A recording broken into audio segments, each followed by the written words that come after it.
स्वागत है आपका एक और महत्वपूर्ण क्लास में। यदि आप TGT, PGT, UPHSC, JSC, GDC, BPSC इन परीक्षाओं की तैयारी कर रहे हैं तो यह क्लास आपके लिए बहुत महत्वपूर्ण है।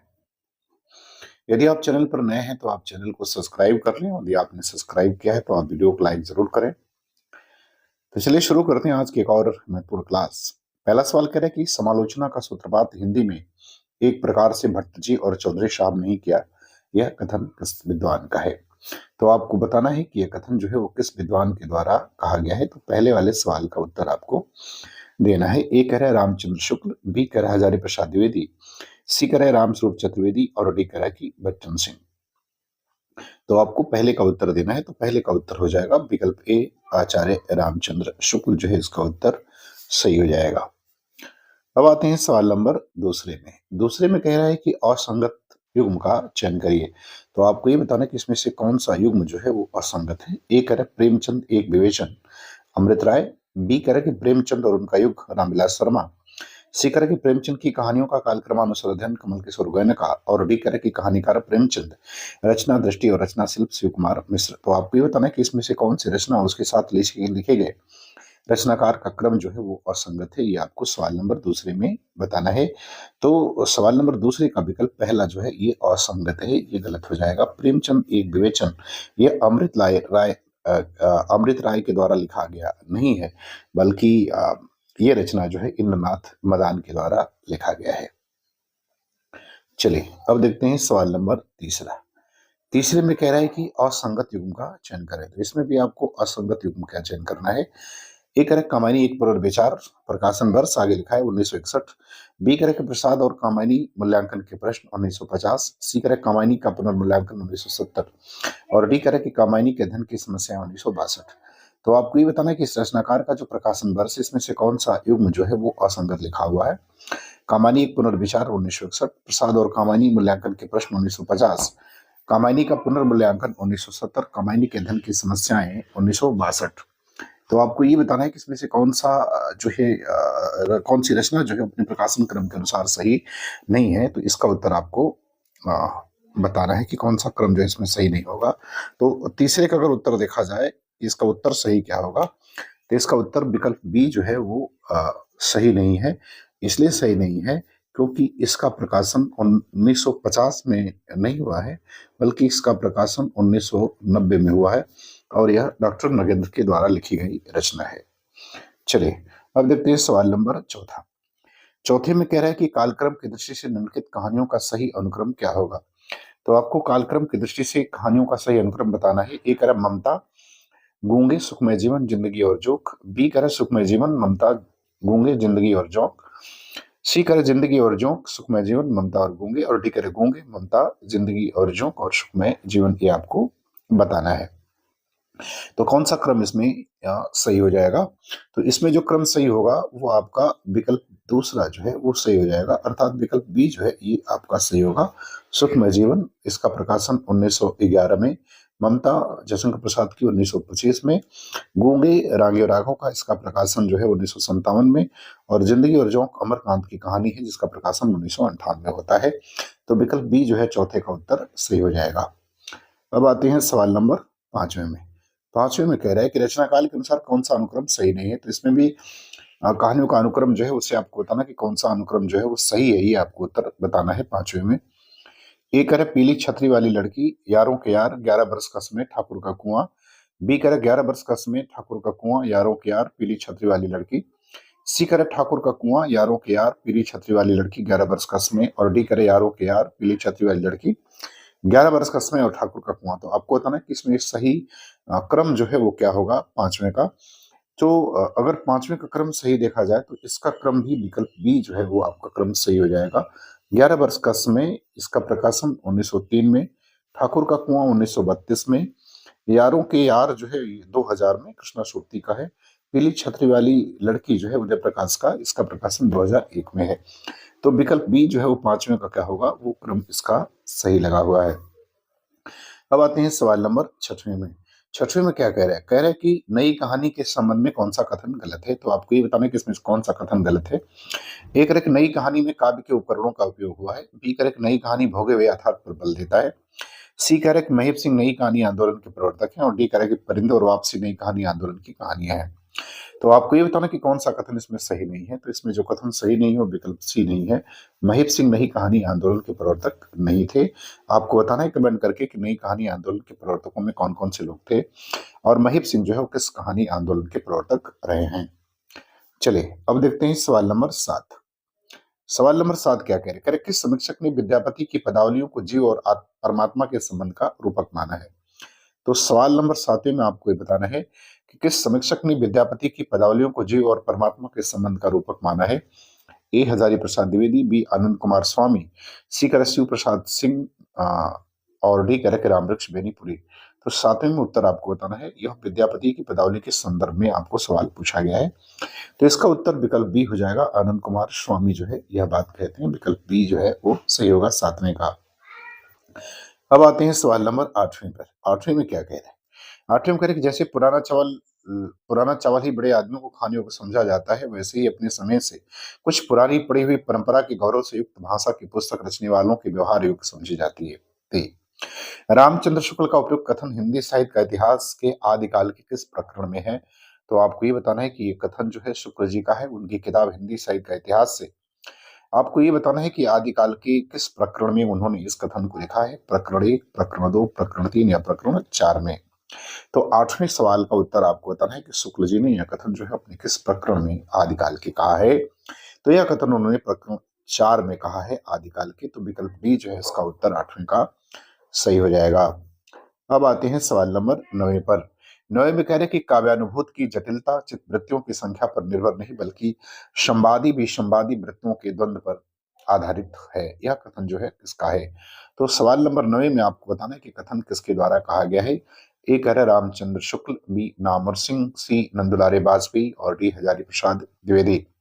तो 9 का उत्तर बता रहा है आपको कि यह कथन किसका है। तो यह कथन जो है वो आचार्य रामचंद्र शुक्ल का है। तो विकल्प ए जो है उत्तर आपका सही हो जाएगा। अब आते हैं सवाल नंबर 10वें में। 10वें में कह रहे कि अपनी कहानी का आरंभ ही उन्होंने इस ढंग से किया जैसे लखनऊ के भाण घोड़ा कुदाते हुए महफिल में आते हैं। आचार्य शुक्ल ने यह मत किसके संदर्भ में कहा है? तो आपको ये बताना है कि शुक्ल जी ने यह कथन जो है किसके संदर्भ में कहा है। ए मुंशी सदा सुखलाल न्याज, बी कह रहा सदल मिश्र, सी इस इंसा अल्लाह खां और डी लल्लू लाल जी। तो आपको बताना है कि शुक्ल जी का यह कथन जो है वो किस के संदर्भ में कहा गया है। सवाल नंबर 10वें का। तो इसका विकल्प सी सही हो जाएगा। यह इंसा अल्लाह खां के संदर्भ में कहा गया है। अब आते हैं सवाल नंबर 11 में। 11 में कह रहे कि यह कथन किसका है। अब कथन क्या है? तो कथन है खड़ी बोली हिंदी यूं ही ज्यों की त्यों नहीं बन गई है। खान से निकलने के बाद हीरा तुरंत राजगृहित नहीं हो जाता, उसका परिष्कार होता है। उसी तरह भाषा का परिष्कार होता है। सॉरी, इसी तरह भाषा का परिष्कार होता है। तो आपको ये बताना है कि यह कथन किसका है। ए हजारी प्रसाद द्विवेदी, बी कह रहा है आचार्य नंदुलारे वाजपेयी, सी कह रहा है कि आचार्य रामचंद्र शुक्ल और डी कह रहा है कि आचार्य किशोरी प्रसाद वाजपेयी। तो आपको 11वें नंबर सवाल का उत्तर बताना है कि यह कथन किसके द्वारा कहा गया है। आचार्य हजारी प्रसाद द्विवेदी के द्वारा, नंदुलारे वाजपेयी, आचार्य रामचंद्र शुक्ल या आचार्य किशोरीदास वाजपेयी। तो 11 का उत्तर क्या होगा? तो 11 का उत्तर हो जाएगा विकल्प डी। यह कथन जो है आप आचार्य किशोरी प्रसाद वाजपेयी के द्वारा कहा गया है। अब आते हैं सवाल नंबर 12 में। 12 में कह रहे कि यह कथन किस नाटक का है। अब कथन क्या है? तो कथन है कि यह नाटक वस्तुतः महेंद्रनाथ के जीवन की प्रतिछाया ही है। वह बेरोजगार है, बेसहारा और निरर्थक होने का एहसास उसकी अंतश्चेतना में गहरे तक बसा है। आपको बताना है कि यह कथन जो है वो किस नाटक से लिया गया है। ए कह रहा है सिंदूर की होली, बी कह रहा है बकरी, सी कह रहा है अंधा युग और डी कह रहा है कि आधे अधूरे। तो आपको ये बताना है सवाल नंबर 12 में कि यह कथन जो है वो किस नाटक से लिया गया है। तो यह आधे अधूरे से लिया गया है। विकल्प डी जो है इसका उत्तर सही हो जाएगा। चलिए अब आते हैं सवाल नंबर 13 में। 13 में करें कि तमस उपन्यास में अंधेरा प्रतीक है। आपको ये बताना है कि तमस उपन्यास में अंधेरा प्रतीक है किसका। ए कह रहा है अंग्रेजों की विष भरी कूटनीति का, बी कह रहा है अज्ञान, अशिक्षा, असहयोग और सांप्रदायिक विभीषिका का, सी कह रहा है कि स्वतंत्रता पूर्व मानव की कुत्सित और स्वार्थी प्रवृत्ति का, और डी कह रहा है कि रात्रि के अंधकार में दुखद जीवन का। तो आपको ये बताना है कि तमस जो है वो किसका प्रतीक है। सवाल नंबर 13 में उत्तर आपको देना है। तो 13 का उत्तर हो जाएगा विकल्प बी जो है, यह अज्ञानता, अशिक्षा, असहयोग और सांप्रदायिक विभीषिका का प्रतीक है। तो 13 का उत्तर विकल्प बी जो है वो सही हो जाएगा। अब आते हैं सवाल नंबर 14 में। 14 में कह रहे कि प्रख्यात समीक्षक नामवर सिंह द्वारा अपने छोटे भाइयों को लिखी गई चिट्ठियों का संग्रह किस नाम से प्रकाशित हुआ। तो सवाल नंबर 14 में आपको ये बताना है कि प्रख्यात समीक्षक नामवर सिंह द्वारा अपने छोटे भाइयों को लिखी गई चिट्ठियों का संकलन किस नाम से प्रकाशित हुआ था। ए चिट्ठी रस, बी शिखर पुरुष, सी रोज नामचा और डी कह रहा है काशी के नाम। तो आपको इस प्रश्न का उत्तर जो है वो देना है कि वो किस नाम से प्रकाशित हुआ। तो वह विकल्प डी जो है इसका उत्तर सही हो जाएगा, काशी के नाम से जो है वो प्रकाशित हुआ था। चलिए अब बात करते हैं सवाल नंबर 15 की। 15 में क्या कह रहा है, कह रहा है कि यह कथन किसका है। तो आपको जो नीचे कथन लिखा गया है बताना है वो किसके द्वारा कहा गया है। काश्मीर जन्मभूमि जिसकी धूल में लौट कर खड़े होना सीखा, जिसमें खेल खेल कर शिक्षा प्राप्त की, जिसमें जीवन के परमाणु संगठित हुए थे, वही छूट गया और बिखर गया एक मनोहर स्वप्न, आह वही जो मेरे इस जीवन का पाथेय रहा।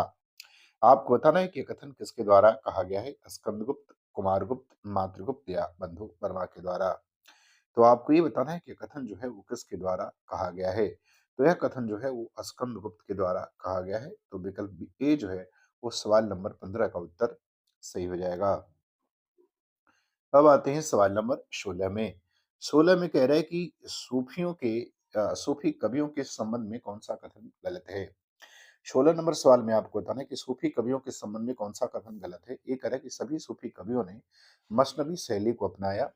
बी कह रहा है कि सभी सूफी कवि राजाओं के दरबारी कवि थे। सी कह रहा है कि सूफी कवियों के काव्य ग्रंथों में प्रेम तत्व की प्रधानता है। और डी कह रहा है कि सूफी परंपरा के काव्य प्रबंधात्मक शैली में रचित हैं। तो आपको ये बताना है कि कौन सा कथन जो है ये गलत है। सवाल नंबर 16 का। तो अगर इसमें गलत देखा जाए तो विकल्प बी सही हो जाएगा कि सभी सूफी राजाओं के दरबारी कवि थे, ये इनके संदर्भ में सही नहीं है। तो विकल्प बी जो है इसका उत्तर सही हो जाएगा। अब आते हैं सवाल नंबर 17 में। 17 में कह रहे कि यह कथन किसका है। तो नीचे कथन लिखा हुआ है कि रामचरितमानस और विनय पत्रिका साहित्यिक दृष्टि से ही अनुपम नहीं ठहरती, वरन भारत की सांस्कृतिक विरासत में भी ये बेजोड़ सिद्ध होती हैं। आपको ये बताना है कि कथन किसका है। डॉक्टर नगेंद्र, आचार्य रामचंद्र शुक्ल, सी कह रहे कि बाबू गुलाब राय और डी कह रहे कि आचार्य हजारी प्रसाद द्विवेदी। तो सवाल नंबर 17 में आपको ये बताना है कि ये कथन जो है वो किसके द्वारा कहा गया है। सवाल नंबर 17 में नगेंद्र के द्वारा, आचार्य शुक्ल, बाबू गुलाब राय या हजारी प्रसाद द्विवेदी। तो यह बाबू गुलाब राय के द्वारा कहा गया है। विकल्प सी जो है इसका उत्तर क्या होगा, सही हो जाएगा। अब आते हैं सवाल नंबर 18 में। 18 में क्या कह रहे हैं। 18 में कह रहे हैं कि कबीर की साखी के संदर्भ में कौन सा कथन असत्य है। आपको असत्य कथन का असत्य कथन को बताना है। ये कह रहा है कि दीपक दिया तेल भरी, बाती दई अघट, पूरा किया विशाहुणा, बहुरिन आवा आवाओ हट। तो आपको बताना है कि इसमें इसके संदर्भ में कौन सा कथन जो है वो असत्य है। यहाँ सांग रूपक का निर्वाह हुआ है। बी कह रहे हैं कि कवि के ने ज्ञान रूपी दीपक के प्रकाश में सांसारिक लेना देना पूर्ण कर लिया है, वह जन्म मरण के चक्र से छूट गया है। सी कह रहे कि कवि ने ज्ञान रूपी दीपक में घटने वाली बाती डाल दी है। और डी कह रहे कि गुरु के ज्ञान रूपी दीपक भक्ति के दिल से भर कर दिया है भर कर दिया है। तो आपको पता ना कौन सा कथन असत्य है। तो देखो भाई यहाँ सांग रूपक का निर्वाह हुआ है और कवि ने ज्ञान रूपी दीपक के प्रकाश में सांसारिक लेना देना पूर्ण कर लिया है, वह जन्म मरण से के चक्र से छूट गया है। ये भी बात सही है। कवि ने ज्ञान रूपी दीपक में घटने वाली बाती डाल दी है, ये कथन जो है इसके संदर्भ में असत्य है। तो विकल्प सी जो है इसका उत्तर सही हो जाएगा। सवाल नंबर 18 का डी भी सही है। अब सवाल देखते हैं 19 में क्या कह रहे हैं। कह रहे कि यह कथन किस निबंध से लिया गया है। कह रहे कि एक में व्यक्ति को कर्मों द्वारा मनोहरता प्राप्त होती है, तो दूसरे में कर्मों को व्यक्ति द्वारा, एक में कर्म प्रधान है तो दूसरे में व्यक्ति, और दूसरे में कर्मों को व्यक्ति द्वारा। तो एक में कर्म प्रधान है तो दूसरे में व्यक्ति। आपको ये बताना है कि यह कथन जो है किस निबंध से लिया गया है। अशोक के फूल, श्रद्धा और भक्ति, जीने की कला, चेतना का संसार। तो आपको ये बताना है कि यह जो है कथन जो है वो किस निबंध से लिया गया है। सवाल नंबर 19 का उत्तर आपको देना है। तो यह श्रद्धा और भक्ति से लिया गया है। विकल्प बी जो है वो इसका उत्तर सही हो जाएगा सवाल नंबर 19 का।